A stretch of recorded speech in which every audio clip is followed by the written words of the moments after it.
प्यारे विद्यार्थियों, हिंदी द्वितीय वर्ष रीति काव्य सुमन केशवदास रावण अंगद संवाद। जैसे कि आप सभी को पता है, हम लोग रावण अंगद संवाद के कुछ पद्य पूर्व में पढ़ चुके हैं, जिसे मैं शेयर कर चुकी हूँ। अब अंतिम कुछ पद्य बाकी हैं जिन्हें हम आज पढ़ेंगे। रावण अंगद संवाद का परिचय मैं पूर्व में भी दे चुकी हूँ, लेकिन मैं फिर भी बता देती हूँ। रावण अंगद संवाद केशवदास की रामचंद्रिका से लिया गया है, उनकी लंका कांड से, रामचंद्रिका की लंका कांड से रावण अंगद संवाद लिया गया है। इसका संदर्भ भी आप लोगों को ज्ञात होगा कि कैसे अंगद जो है रावण की सभा में जाता है और सीता को मुक्त करने का संदेशा देता है, लेकिन रावण जो है वो अंगद की एक नहीं सुनता। अंगद जो है विभीषण का दूत बनते जाता है, सीता की मुक्ति की कामना करता है और रावण को राम के शरणागत होने की बात कहता है। लेकिन रावण जो है अपने घमंड में चूक रहता है। उसे लगता है कि कोई भी राजा जो है उस पर विजय प्राप्ति नहीं कर सकता, वो सबसे शक्तिशाली और बलशाली बुद्धिमान है। इसी घमंड के कारण रावण का अंत होता है। उसी संदर्भ को लेकर रावण और अंगद के बीच में संवाद चलता है। ये जो हम पद पढ़ रहे हैं, इसमें भी अंगद द्वारा रावण का घमंड चूर चूर किया गया है। अंगद जो मैं एक पंक्ति पढ़ती जाऊंगी, बताऊंगी। पेट चढ़ियो पलना पालकी चढ़ी, पालकी ही चढ़ी मोह मढ़ूरे। अंगद जो है रावण से कहता है कि हे मूर्ख, तुम माता के पेट पर चढ़ा, पालने पर चढ़ा, पलंग पर चढ़ा, पालिका यानी पलंग पर चढ़ा, पालकी पर भी चढ़ा, लेकिन फिर भी मोह में ही बढ़ा रहा।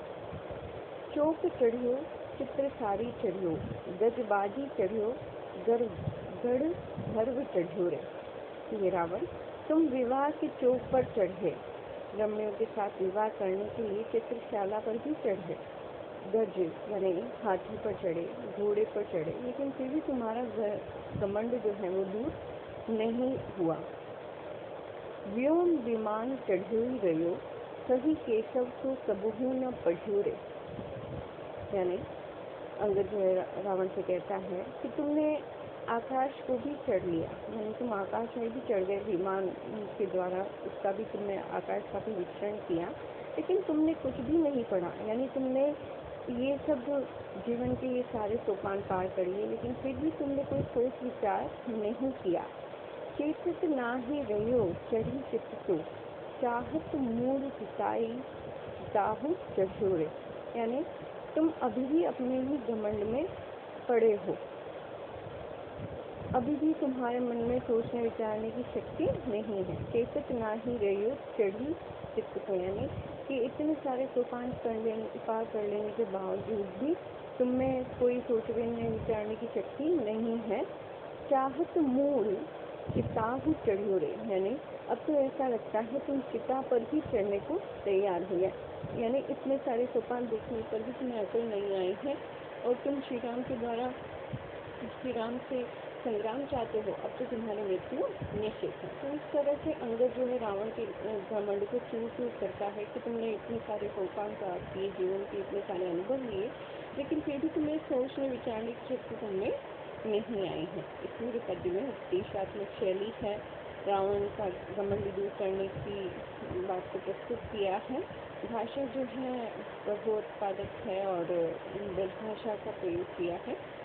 अगला हम देखेंगे पद। निकारियो जो भैया लियो राज ताको, दियो काढ़ी के जो कहाँ त्रास ताको, लिए बाण डाली कहो बात तोचो, सो कैसे जुड़े राम संग्राम मोचे। अब अंगद द्वारा रावण को इतने सारी बात कहने पर रावण जो है वो भला कैसे चुप रह सकता है। इसलिए रावण भी अपने घमंड में चूर होकर कहता है कि निकारियो जो भैया लियो राज ताको, राम के लिए कहता है कि जो अपने भाई के द्वारा, भरत के द्वारा ही देश से निकाल दिया गया हो, जिसने उसका राज्य ले लिया हो, दियो काढ़ के जो कहाँ त्रास ताको, यानी जिसको अपने भाई ने ही निकाल दिया, उस राम से भला मुझे डरने की क्या आवश्यकता। लिए बाण राली कहो बात तूसु, वह कोई योद्धा नहीं है, उसने तो केवल वानरों की सेना बनाई है। तो कैसे जुड़े राम संग्राम मोसो, कि अब तुम ही बताओ, मैं तुमसे पूछना हूँ कि राम मुझसे युद्ध कैसे करेगा। यानी वह कोई योद्धा नहीं है, वह युद्ध नहीं लड़ सकता, न तो उसके पास राज्य है और न ही कोई सेना है, इसलिए मुझे राम से डरने की कोई आवश्यकता नहीं है। इस पूरे पद्य में भी रावण के घमंड की ही अभिव्यक्ति हुई है। तो इसी का उत्तर देते हुए अंगद जो है अपनी बात आगे कहता है। अंगद जो है वो कहता है, हाथी न साथी न घोड़े न चेरे न दाऊ न हाउ उठाऊ बिले है। अंगद जो है रावण को जीवन की नश्वरता का पाठ पढ़ाते हुए कहता है कि इस संसार में सब कुछ नश्वर है, न हाथी, मित्र, घोड़े, चेरे यानी सेवक, भाव यानी भाई, धन, किसी भी प्रकार की कोई भी चीज़ जो हम सांसारिक जीवन में अपने पास देखते हैं, ये सारी चीज़ें जो हैं वो नश्वर है, वो यहीं छूट जानी है। तात न मात न पुत्र न मित्र न बिट्टी न तीय कहूँ संग्रह है। अंत समय में हमारे सारे सगे संबंधी, हमारे सारे रिश्ते इसी धरती पर हम छोड़कर चले जाते हैं। तात यानी पिता, माता, न पुत्र न मित्र न वित्त, वित्त यानी धन, न वतीय, की यानी पत्नी, कहूँ संग्रह है। यानी अंत समय में हमारे माता पिता, पुत्र, मित्र, हमारा धन, हमारी पत्नी, सब कुछ यहीं पर छूट जाता है, कोई भी साथ नहीं आता। केसर काम की राम विचार और निकाम वे कामना ये है। केशव व्यास कहते हैं कि इस प्रकार अंगद जो है रावण को समझाता है कि तुम राम नाम का ही स्मरण करो, वही तुम्हारे काम आएगा। और निकाम वे काम ये है, और तो सारे काम निकम्मे हैं, तो किसी प्रकार की कोई फल देने वाले नहीं हैं। चेती रे चेती अजो चीज अंतर अंत लोक अतिलोई जे है। रावण अंगद जो है वो रावण को समझाता हुआ कहता है कि हे रावण, अब भी सोच समझ लो, सावधान हो जाओ और श्री राम का स्मरण करो, क्योंकि अंत समय में तुम्हें पछताना पड़ेगा। क्योंकि अंत समय में यमलोक में हमें अकेले ही जाना होता है, और अगर तुम श्री राम की भक्ति करते हो तो तुम्हारा मोक्ष होगा। तो इस प्रकार अंगद जो है वो रावण को उपदेश देता हुआ रावण को समझाता है, लेकिन रावण जो है अपने घमंड में ही दूर रहता, रावण जो है अपने घमंड में ही दूर रहता है। अपने घमंड में वो अंगद से क्या कहता है, देखते हैं। जैसो तुम कहत उठायो एक गिरिवर, ऐसे कोटि कपिनी से बालक उठावही। माफ करिए, रावण अंगद जो है वो रावण से कहता है कि हे रावण, तू कहता है कि एक पहाड़ को उठा लिया, जबकि ऐसे तो करोड़ों वानर बालक करते हैं। यानी तुम कहते हो कि राम ने केवल एक पहाड़ को उठाया, यानी उनके दूत हनुमान ने एक पहाड़ ही तो उठाया, लेकिन उनके तो करोड़ों वानर जो बालक हैं वो ऐसा कर सकते हैं। काटे जो कहत तीस काटत गनेरे भाग, तू कहता है कि अपने सिर को काट लिया, जब ऐसे तो बहुत से जादूगर भी कर लेते हैं। भागर के खेले कहाँ भट पद पावही, कि ऐसे ही कबड्डी का खिलाड़ी कईयों को मारता है, लेकिन वह कोई वीर की योद्धा, वीर की जो उपाधि है वह प्राप्त नहीं करता।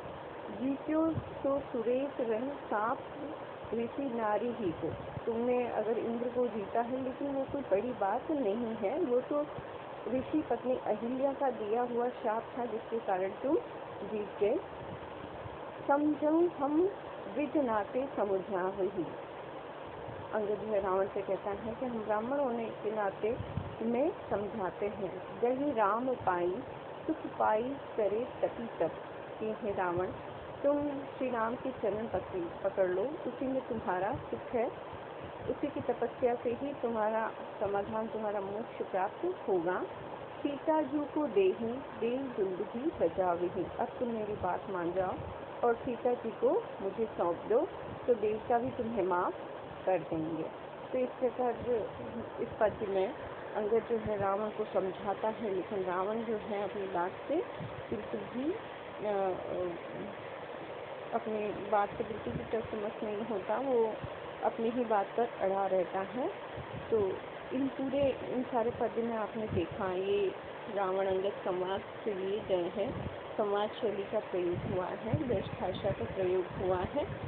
केशव की रामचंद्रिका अपने संवादों के कारण ही सबसे ज़्यादा प्रसिद्ध रही है। आपने देखा कि कैसे रावण और अंगद जो है बात करते हुए एक दूसरे के चरित्र को, श्री राम के चरित्र को स्पष्ट करते हैं। शेष हम आगे पढ़ेंगे। धन्यवाद।